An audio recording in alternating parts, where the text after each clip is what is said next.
Hello guys and welcome. So today I want to talk about PCI Express and more specifically PCI Express 4.0 as we are finally starting to see it getting implemented on modern motherboards now. So I'm going to be discussing where PCI Express exactly came from and why it was introduced, who introduced it, and furthermore, mainly, I'm gonna be talking about why we need PCI Express 4.0. So, without any further ado, let's roll that intro and get right into it.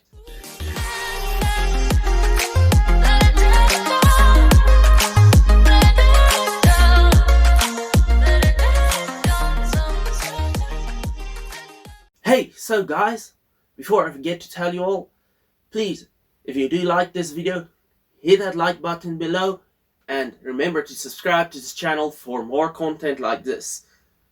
So, now let's get into the PCI Express. PCI Express was originally introduced in 2003. It was developed by an organization called PCI SIG.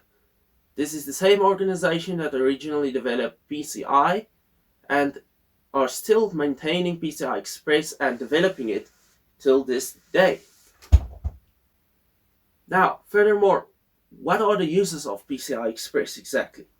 Well, PCI Express is mainly noted for its use as an interface for our graphics cards, but most of us don't realize exactly just how many uses it has. These days it's becoming pretty common to use it for storage as well. Most people know that. But there's so many other uses. Like for instance, on laptops we very often use it for Thunderbolt. And Thunderbolt is a wonderful thing because we can use it to connect external GPUs to our laptops and get desktop performance. So, other things that is common to use it for is things like high-speed Ethernet cards. Since PCI only supports up to 133 megabytes per second, it's a little slow to run like gigabit network cards and 10 gigabit even of it. So we require PCI Express for that. But that all is good and well, but why do we need so much speed? As it is, PCI Express 3.0 that already came out in 2010 can handle almost 16 gigabytes of data transfer. That's an insane amount of speed, and even today's highest end graphics card hardly even saturates that, and it doesn't show any difference in games. So, what are the real uses for getting another PCI Express 4.0? And FYI, PCI Express 5.0 is already on its way. So what the heck are we gonna do with this speed? What is the real reason we have it? So the first and most notable use for PCI Express 4.0 will be that most consumer level motherboards has a very limited amount of PCI Express lanes. Only about like 24 at the most. So in these situations, if you stick a graphics card in there, you hardly have any PCI Express lanes left for anything else. And as it is, like I said earlier, more and more devices these days are using PCI Express. So with a higher speed on our PCI Express lanes, we can use less PCI Express lanes to connect, say for instance, our graphics cards. Instead of using 16 lanes, you could use only 8 lanes now, and you could get the exact same speed as with 3.0. So by that you are freeing up 8 lanes, and that's 8 lanes that are double the speed of the previous 8 lanes. So that's effectively the same as having an extra 16 PCI Express lanes. So This opens up a lot of new possibilities for connecting high-speed storage and even higher speed storage in the future via PCI Express. And things like high-speed network cards also uses PCI Express, so we'll be able to use more of them.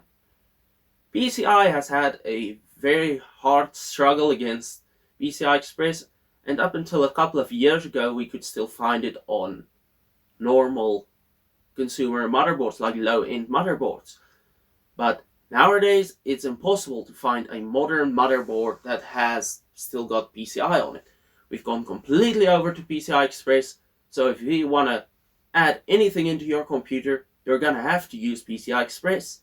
So even if you want to add a basic sound card or something like that for some reason, that doesn't really need to have PCI Express 4.0 or PCI Express at all.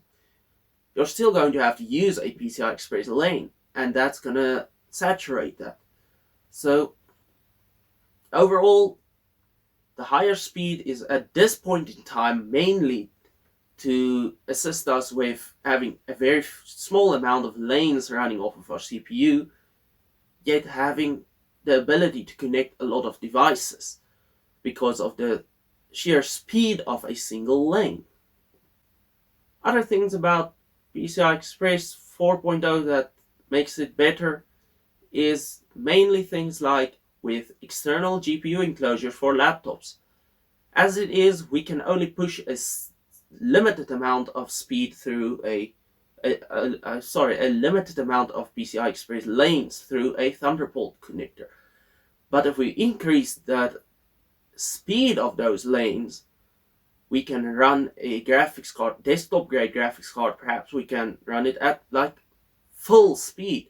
Because currently if you are to use a desktop grade graphics card, like high-end graphics card on a laptop, you will always see a degradation of performance.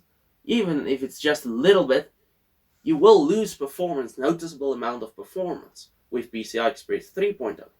So using 4.0 then, we will be able to get more, get that graphics card to perform at its full performance, even using only a simple Thunderbolt cable. So that's going to be really cool for using your laptop as a daily driver laptop, thin and light laptop like an Ultrabook through the day, and then just coming home, slamming it down, plugging in your Thunderbolt cable, and there you have a full performance desktop gaming PC. Instead of having to carry around a bulky like gaming laptop, which is probably in any ways not going to perform as good as a full-fledged desktop graphics card in an external enclosure. So yeah, that's going to be something quite cool to do. But as it is, we're going to have to see exactly where this all goes, because PCI Express at this point in time, in August 2019, is still only available on the latest 500 series AMD motherboards. And that limits our options in what we can build. Even though I currently would recommend building with 3rd gen Ryzen if you have that option, instead of using an Intel system if you're building a gaming system or pretty much any workstation even, it still limits your options. So you just gotta keep that in mind. But it's not like PCI Express is something that's critical to get right now. I wouldn't run out and build a system specifically just to get PCI Express 4.0 at this point in time, because we won't really be able to notice the difference at this point in time yet. That's the only reason why. But going into the future, if you were looking to build a computer right now, in any ways, I would strongly recommend trying to go for an AMD system that already supports PCI Express 4.0, because it will give you a lot of future proofing on that system and give you the ability to upgrade a lot more in the future to newer hardware without being bottlenecked by the sheer limited amount of PCI Express lanes and the limit of its speed. So, yeah, that's basically my thoughts on PCI Express 4.0. PCI Express in general, as it is, it's the best way we have to connect expansion cards now, and it's basically the only way you can connect except for using USBs. Oh, and that's another thing, so by the way, high-speed USB also runs off of PCI Express very often on some motherboards, so yeah, keep that in mind. So, but that's all I have to say about it, PCI Express and PCI Express 4.0 then. So, I hope you found this video informative, and if you did, please do remember to hit that like button below, and remember to subscribe to the channel, and if I did miss out on anything or say something wrong, because that can always happen, please comment below, let people know, let me know so that I know next time, and I'll see you guys next time.